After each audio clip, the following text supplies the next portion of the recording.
A team is driving to the outskirts of Abuja. This area has never been connected to the national grid. We have millions of Nigerians who don't have any hope of seeing electricity or having light at all. So my dream is to ensure that on the long run, or on the very short run rather, that every household in Nigeria, whether in the rural areas or not, have access to electricity. Residents in the village of Paduma have to rely on candles or kerosene lamps at night, which are neither healthy nor good for the environment. Now they're getting solar panels installed on their roofs, all for free. Blue Camel Energy provides the service as a way of giving back. Cattle herder Abubakar Muhammadu is delighted with his new solar lamp. He says it will help his children study in the evenings.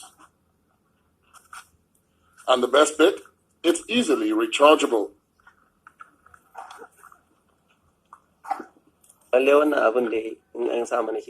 Installing this kind of a thing in our community is great for all the children and other members of the family too. We've never seen anything like this before. The whole idea is to see how we can penetrate as much as possible into the rural areas and also give them a taste and a feel of these renewable energy solutions.